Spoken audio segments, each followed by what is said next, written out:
নমস্কার, সুপ্রভাত আমার প্রিয় ছাত্রছাত্রীদের জন্য।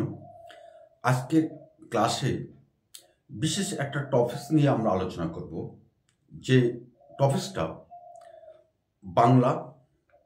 এটা প্রথম সেমিস্টার এবং একাদশ শ্রেণীর সেকেন্ড সেমিস্টারের জন্য ভীষণভাবে উপযোগী। পরীক্ষায় কিন্তু অবশ্যই এই প্রশ্নটা আসে। প্রশ্নটা হলো এই: দিগদর্শন থেকে বঙ্গদর্শন পত্রিকা আলোচনা করো। খুবই গুরুত্বপূর্ণ প্রশ্ন কিন্তু। তা সেই প্রশ্ন আলোচনা করার আগে আমরা বলে রাখি, ইতিমধ্যে আমাদের নিউ ব্যারাকপুর মহাজাতি পরিষদের সামনে আমাদের নতুন স্টাডি সেন্টার হয়েছে শেষের কবিতা। তোমাদের যদি কোনো সমস্যা থাকে তাহলে নিঃসন্দেহে আমাদের ওই পাঠকেন্দ্রে এসে তোমরা তোমাদের যে সাহায্য দরকার বা যে কোনো যদি পরামর্শ দরকার তোমরা সেখানে আসতে পারো। সুস্বাগত। তো আজকে আমরা আলোচনা করি যে বিভিন্ন পত্রপত্রিকা নিয়ে। প্রথমে আমরা আলোচনা করব দিগদর্শন পত্রিকা। এই পত্রিকাগুলো লিখতে হলে তোমাদের কেমনভাবে লিখতে হবে তার একটা নিদর্শন আমরা তুলে ধরি। প্রথমে তোমরা লিখবে পত্রিকাটির সম্পাদকের নাম। দ্বিতীয় পয়েন্ট তোমাদের লিখতে হবে পত্রিকাটির প্রকাশকাল। তৃতীয় লিখতে হবে এই পত্রিকাটির উদ্দেশ্য, এবং চতুর্থ পয়েন্ট লিখতে হবে তোমাদের এই পত্রিকাটির গুরুত্ব কোথায় বাংলা সাহিত্যে। তো আমরা আসি, প্রথমে আলোচনা করব আমরা দিগদর্শন পত্রিকা। তো প্রথম পয়েন্টে আমরা লিখব সম্পাদক। দিগদর্শন পত্রিকার সম্পাদক ছিলেন জন ক্লার্ক এবং মার্সম্যান। আর এই পত্রিকাটি 1818 খ্রিস্টাব্দে প্রথম প্রকাশিত হয়। যে পত্রিকাটির প্রধান উদ্দেশ্য ছিল খ্রিস্ট ধর্ম প্রচার করা। খুব মনে রাখবে, খ্রিস্ট ধর্ম প্রচার করা এবং ছাত্রদের মধ্যে জ্ঞান বৃদ্ধি করা ছিল এই পত্রিকার মুখ্য উদ্দেশ্য। এবার বাংলা সাহিত্যে এই পত্রিকাটির গুরুত্ব কোথায় সেটা আমরা আলোচনা করব। দিগদর্শন পত্রিকাটি এটি মাসিক পত্রিকা হিসাবে প্রকাশিত হতো এবং এটি একটি সাময়িক পত্রিকা। আর এই পত্রিকাটি শ্রীরামপুর মিশন থেকে প্রকাশ হয়। পত্রিকাটির প্রধান উদ্দেশ্য আমরা আগেই বলেছি, খ্রিস্ট ধর্ম প্রচার করা এবং ছাত্রদের মধ্যে জ্ঞান বৃদ্ধি করা। এই উদ্দেশ্যটা নিয়ে এই দিগদর্শন পত্রিকাটি প্রকাশিত হয় এবং এই পত্রিকাটি স্কুল বুক সোসাইটি ক্রয় করে ছাত্রদের মধ্যে বিতরণ করত। এটা কিন্তু খুব গুরুত্বপূর্ণ একটা তথ্য। কিন্তু আসলে দিগদর্শন পত্রিকার যে ভাষা, যে গদ্য ভাষা, সেটা যথার্থ বাংলা গদ্য ভাষা হয়ে উঠতে পেরেছিল। এখানে কিন্তু এই পত্রিকাটির গুরুত্ব। এবার আমরা আসব সমাচার দর্পণ পত্রিকা। সমাচার দর্পণ পত্রিকাটির সম্পাদক ছিলেন মার্সম্যান। প্রথমটা সম্পাদক ছিলেন জন ক্লার্ক মার্সম্যান এবং সমাচার দর্পণের সম্পাদক হল মার্সম্যান। পত্রিকাটি 1818 খ্রিস্টাব্দে প্রকাশিত হয়। দুটো পত্রিকায় কিন্তু একই সালে কিন্তু প্রকাশিত হয়। আর এই পত্রিকাটির উদ্দেশ্য ছিল যে হিন্দু ধর্মের কর্মের বিরুদ্ধচারণ করে খ্রিস্ট ধর্ম প্রচার করা, অর্থাৎ হিন্দু ধর্ম বিরোধিতা করা পাশাপাশি খ্রিস্ট ধর্ম প্রচার করা এই পত্রিকাটির প্রধান এবং মুখ্য উদ্দেশ্য ছিল। এই পত্রিকাটির গুরুত্ব কোথায়? তৎকালীন সময়ে বাংলায় বিভিন্ন ধরনের সংবাদ, শিল্প, সংস্কৃতি, রাজনৈতিক এবং সামাজিক আন্দোলনের সঙ্গে এই পত্রিকা বিভিন্ন প্রবন্ধ, নিবন্ধ প্রকাশিত হতো। আবার বলছি, তৎকালীন সময়ে অর্থাৎ 1818 খ্রিস্টাব্দে এই বাংলায় বিভিন্ন ধরনের সংবাদ, শিল্প, সংস্কৃতি, রাজনৈতিক, সামাজিক প্রভৃতি ক্ষেত্রে নানা প্রবন্ধ, নিবন্ধ এই পত্রিকায় প্রকাশিত হয়। আসলে এই পত্রিকাটি একটি সাপ্তাহিক পত্রিকা, যে পত্রিকাটি বাঙালির সমাজ ও বাংলা ভাষাকে বিশেষভাবে প্রভাবিত করেছিল।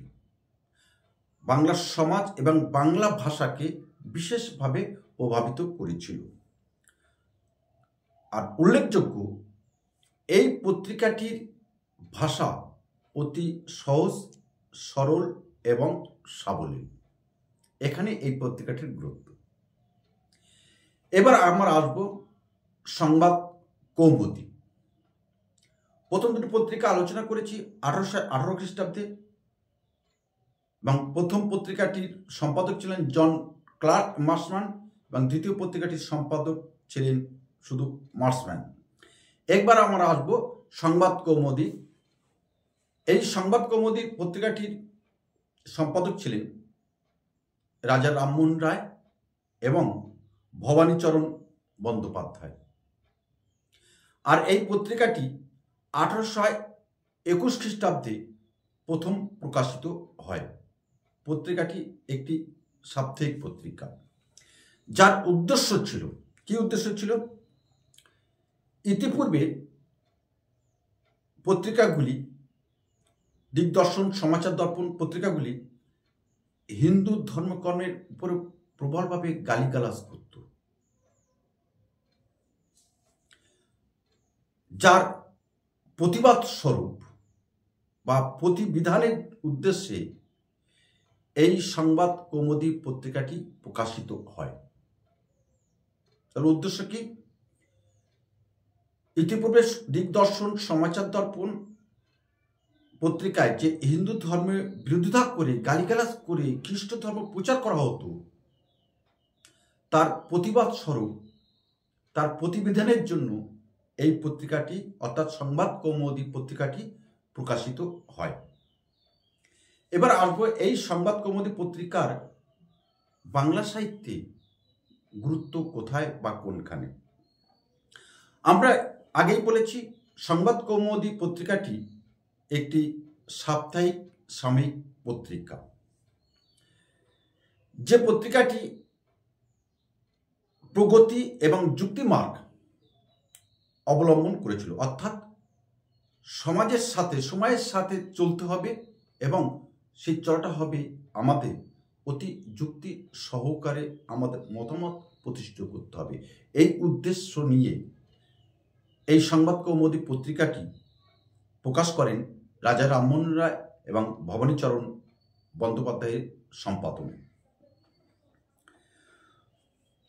এই পত্রিকাটি সমাচার দর্পণ এবং দিগদর্শন পত্রিকা যে হিন্দু ধর্মের উপর গালিগালাজ করত বা বিরুদ্ধচারণ করত, তার প্রতিবাদ স্বরূপ, তার প্রতিবাদের আগুন এই পত্রিকার মধ্য দিয়ে বাংলার জনসমাজের সামনে তুলে ধরা হয়েছিল, যার ফলে সেদিন এই পত্রিকাটি অর্থাৎ সংবাদ কৌমুদী পত্রিকাটি ভীষণ গুরুত্বপূর্ণ স্থান বাংলা সাহিত্যের অঙ্গনে দখল করে নিয়েছিল। শুধু তাই নয়, এই পত্রিকার আমরা বলেছি সম্পাদক ছিলেন রাজা রামমোহন রায়, সেহেতু এই পত্রিকার ভাষা অর্থাৎ গদ্য ভাষা